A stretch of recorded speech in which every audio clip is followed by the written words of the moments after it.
नमस्ते। बालाजी हिंदी टैरो में मैं कृष्णा दास फिर से आ गई हूँ आप लोगों की स्वागत करने।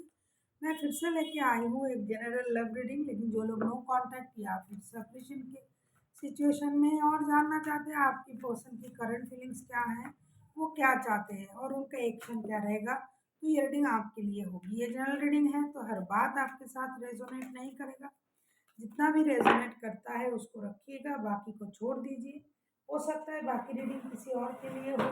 सनसाइन मूनसाइन किसी भी साइन से अगर आप एरीज हो यानी मेष राशि हो तो ये रीडिंग आपके लिए होगी। आप लोगों से रिक्वेस्ट रहेगा, जनरल रीडिंग है तो प्लीज़ इसको जनरल तरीके से ही देखें, जितना भी रेजोनेट करता है उसको रखें और बाकी को छोड़ दें।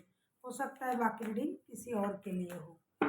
ये रीडिंग आप 5 से लेके 11 तारीख तक देख सकते हो। 5 से लेके 11 अक्टूबर तक इस रीडिंग को आप देख सकते हो।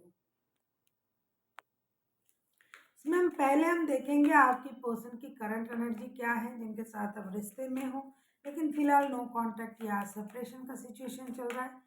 फिर देखेंगे वो चाहते क्या है और उसके बाद देखेंगे अगर वो एक्शन ले रहा है तो उनका एक्शन क्या रहेगा। जनरल रीडिंग भी है और ये जेंडर स्पेसिफिक भी नहीं है। जितना भी रेजोनेट करे उसे रखें, बाकी को छोड़ दें। देख लेते हैं एरीज यानी मेष राशि, आपकी पर्सन की करंट फीलिंग्स जिनके साथ आप नो कांटेक्ट या फिर सेपरेशन के सिचुएशन में हो।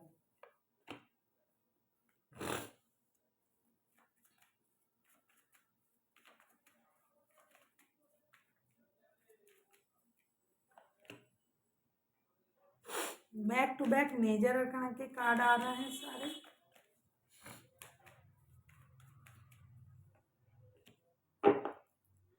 आपके जो पर्सन है जिनके साथ आप रिश्ते में हो लेकिन फिलहाल नो कांटेक्ट या फिर सेपरेशन का सिचुएशन चल रहा है, आपकी पर्सन की current energy the lovers, wheel of Fortune and 5 of wands के कार्ड आए हैं। मुझे लगता है आपके जो पर्सन है ये रिश्ते को लेके एक डिसीजन लेना चाहते हैं। बहुत दिन हो गया है रिश्ते को लेके परेशानी में हो आप लोग। बहुत रिश्ते में अट्रैक्शन, एडिक्शन, फिजिकल अट्रैक्शन सब कुछ है, लेकिन बहुत लड़ाई झगड़ा भी होता है आप लोगों में और इस रिश्ते में बहुत सारे लोगों की इन्वॉल्वमेंट भी है। तो ये पर्सन चाहते हैं कि रिश्ते में एक नया स्थिति पैदा हो, लड़ाई झगड़ा ना हो, रिश्ते को लेके डिसीजन लिया जाए। पहले आप लोग इस रिश्ते के बारे में उतना सीरियसली नहीं सोचते थे, लेकिन अभी आपको ये लग रहा है कि रिश्ते को लेके सोचना चाहिए। व्हील ऑफ फॉर्चून के कार्ड भी आए हैं। आप लोग खास करके आपके पर्सन की एनर्जी में पढ़ रही हूँ तो वो पर्सन चाहता है कि सडनली चीज़ें चेंज हो जाए, लक उनका साथ दे दे, ये लड़ाई झगड़ा खत्म हो जाए। हालांकि क्योंकि ये नो कांटेक्ट का ही सिचुएशन चल रहा है तो लड़ाई झगड़ा खत्म हो जाए और रिश्ते में एक नया चैप्टर शुरू हो। खास करके शादी करना, जो लोग शादी नहीं किया है, जो लोग शादी के बारे में सोच रहे हैं, शादी करना, परिवार बनाना, घूमने जाना, परिवार को आगे बढ़ाना, एक लॉन्ग टर्म रिलेशनशिप के बारे में सोच रहा है। जो लोग ऐसे रिश्ते में है कि जो शादी नहीं किया जा सकता, वो भी इस रिश्ते में एक लॉन्ग टर्म रिलेशनशिप चाहते हैं। हालांकि शादी हो या ना हो, रिश्ता रह जाए ऐसा ये चाहते हैं। लड़ाई झगड़ा, मेंटल कन्फ्लिक्ट, माइंड गेम, ये सब कुछ रिश्ते में नहीं चाहते हैं। अभी हम देख लेते हैं आपके पर्सन की करंट एनर्जी ये है, लेकिन वो आगे चल के क्या चाह सकते हैं। अगर आपको रीडिंग अच्छी लगे चैनल को सब्सक्राइब कर दीजिएगा, लाइक शेयर एंड कमेंट करना भी ना भूलिएगा। किसी को पर्सनल रीडिंग चाहिए तो डिस्क्रिप्शन बॉक्स में इसका डिटेल्स है, आप उसे पढ़ के मेरे साथ कांटेक्ट कर सकते हो।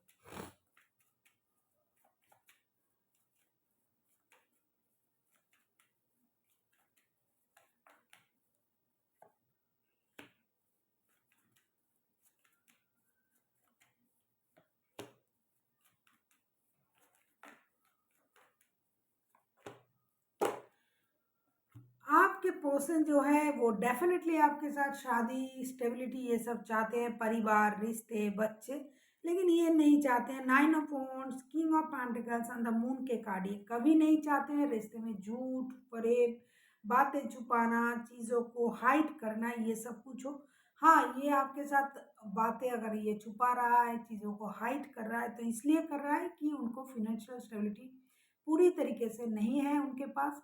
एक रिश्ता निभाने के लिए, एक रिश्ता चलाने के लिए, ये हर किसी के लिए नहीं, कुछ लोगों के लिए एक रिश्ता चलाने के लिए जिस तरीके का फ़ाइनेंशियल स्टेबिलिटी होनी चाहिए, शायद ये चीज़ उनके पास फ़िलहाल नहीं है। तो जब तक वो नहीं बन जाए, ये रुकना चाहेंगे। आगे चल के रिश्ते के बारे में एक डिसीज़न लेना चाहेंगे, ये मैंने करंट एनर्जी में भी देखा। साथ ही साथ जो झूठ, माइंड गेम, मैनिपुलेशन, झूठ बोलना, जो फ्यूचर को लेके जो डर है, इसे ख़त्म करना चाहेंगे। हर चीज़ में एक स्टेबल परिस्थिति आ जाए, स्टेबिलिटी आ जाए रिश्ते में। रिश्ते को सोलमेट या ट्विन फ्लेम वाला रिश्ता जैसे हैंडल किया जाए रिश्ते को आगे बढ़ाया जाए और रिश्ते में पूरी तरीके से स्टेबिलिटी और सच्चाई हो। इस बात का उनका बहुत ज़्यादा उनका फोकस है कि रिश्ते में पूरी तरीके से सच्चाई हो, झूठ की कोई भी गुंजाइश नहीं हो। कितना भी परेशानी हो, कितना भी दुख हो, रिश्ते में सच्चाई होनी चाहिए। आप किसी जेमिनी के साथ, कोई पाइसिस के साथ, कोई टॉरस के साथ, एरीज हो सकता है, कोई भी राशि के हो सकते हैं, क्योंकि मेजर अरकाना के 1, 2, 3 कार्ड ऑलरेडी आ चुके हैं। अब हम देखेंगे अगर आपके पर्सन कोई एक्शन लेता है तो उनका एक्शन क्या रहेगा।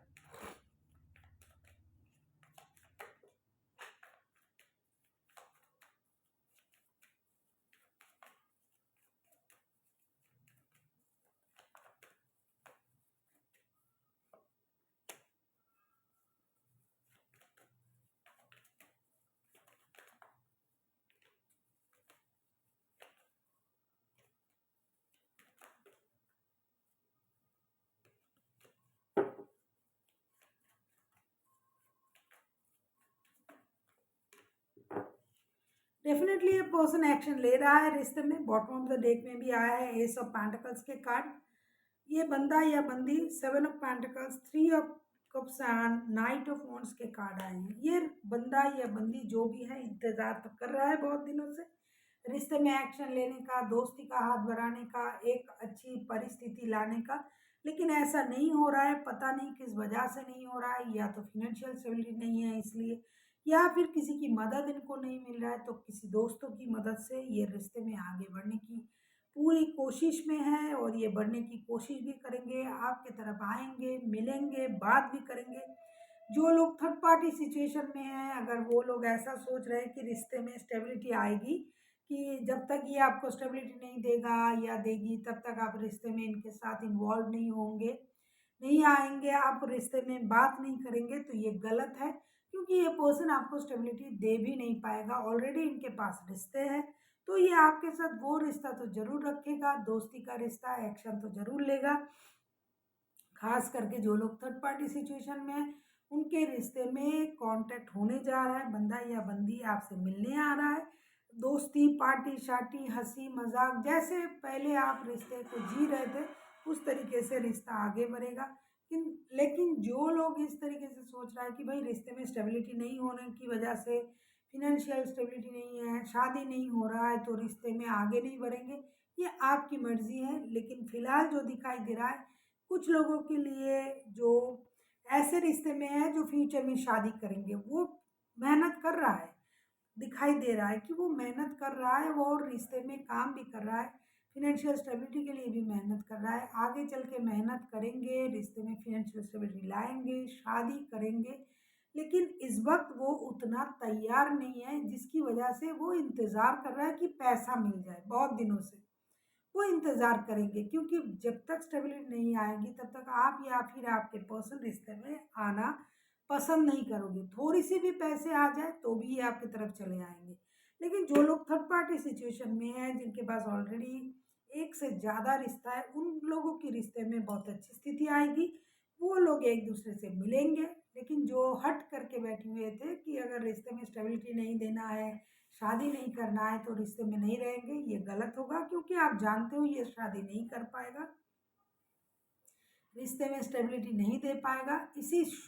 हालत में भी, ऐसी स्थिति में ही वो आपके तरफ आएंगे, आपके साथ दोबारा मीट भी करेंगे, घूमेंगे, बात करेंगे, पार्टी शार्टी होगी, जैसे पहले होता था वैसा होगा और रिश्ते में फिर से रिकॉन्सिलेशन हो जाएगा। देख लेते हैं एंजल की गाइडेंस आपके लिए एरीज।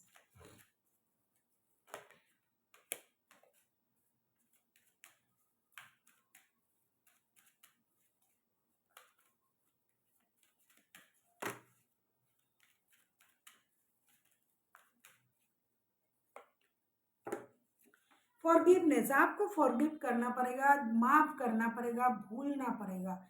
जो हुआ, जिस भी वजह से रिश्ते में ऐसी स्थिति पैदा हुआ है, नो कॉन्टैक्ट का, सेपरेशन का, उसकी वजह से रिश्ते खराब हो रहे हैं। अगर आप उस बात को अभी भी पकड़ के बैठे रहोगे और सोचोगे कि ये नहीं होगा, तो मैं बात नहीं करूँगा या करूँगी, मेरे साथ ये हुआ है, वो हुआ है, तो आपको फिर से वो परेशानी ही मिलेगी, दुःख मिलेगा, दर्द मिलेगा।